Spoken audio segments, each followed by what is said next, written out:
Hello everyone. তো কাল তো আমাদের পশ্চিমবঙ্গে দোল উৎসব ভীষণ মিস করব, কারণ আমাদের বাড়িতে তো হোলি হয় আর হোলিটা পরশু দিন, যেমন হিন্দি মতে হোলি। আজকে আমাদের সোসাইটিতে হোলির আগের দিন যে দাহন হয় সেটা আমাদের সোসাইটিতে আয়োজন করেছে। তার জন্য আমি হালকা ফুলকা নর্মালি রেডি হয়েছি, রেডি হয়তো কিছু নেই, তাই এখনই আমি যাব, তোমাদেরকেও দেখাবো যে কেমন কি হচ্ছে। কালকে ওই 3টে থেকে বোধহয় গ্রহণ লেগেছে, সেজন্যই এরা আজকে দহনটা করছে। কারণ কালকে সন্ধেবেলায় হওয়ার কথা ছিল এই হোলিকা দহন, বাট সেটা আজকে হচ্ছে গ্রহণের জন্য।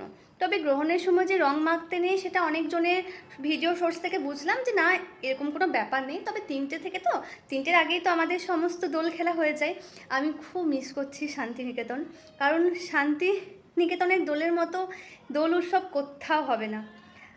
আর আমাদের সিউড়িতেও খুব ভালো দোল হয়। আর আমি তো কালকে খেলবো না, আমরা খেলবো পরশু দিন। এখানে পরশু হোলি, কারণ পরশু দিনই সবার অফিস এসব অফ আছে, তাই পরশুই আমরাও হোলি খেলবো। তো এখন যাই দেখি এখানে হোলিকার দহন কেমন হচ্ছে।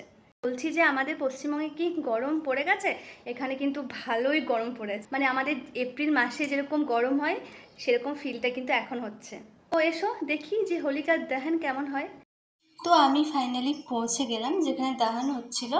এটা আমি আগে ভিডিওতে হয়তো দেখেছি বা কোনো ফিল্মে, যে হোলির আগে দাহন আমাদের ওখানে হয় না, বা হলেও আমি কখনো পার্টিসিপেট করিনি বা দেখিনি। দেখলাম যে এখানকার সকলেই মানুষজন মানে এটা উদযাপন করছে, ভালো লাগছে। আমি ভাবলাম শুধু দাহনই হয়, তারপর দেখলাম যে এখানে সব স্বামী স্ত্রী মিলে জল দিচ্ছে, খই দিচ্ছে, তারপর ভাজা কলাই, এরকম কিছু ছিল সামথিং। আমার খুব ভালো লাগলো। সবাই মানে কি বলবো, সবাই ভগবানের উপাসনা করছে, জল দিচ্ছে, এটা বেশ অন্যরকম। আমি তো জানতাম না এরকম কিছু হয় বা এটা এরকম নিয়ম। তাহলে আমিও হয়তো আসতে এমনিতেই সোমবার ছিল, আমিও হয়তো একটু জল বা খই এসব নিয়ে যেতাম, কারণ আমার এগুলো খুব ভালো লাগে।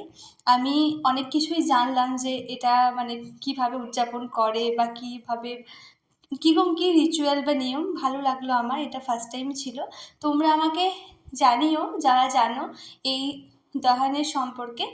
তো আমি দেখলাম যে যাদের বিয়ে হয়ে গেছে, বিবাহিত মহিলারা চুন্নি মাথায় দিয়ে, অর্থাৎ ওড়না মাথায় দিয়ে তার হাজবেন্ডের সঙ্গে এটা মানে উদযাপন করছে।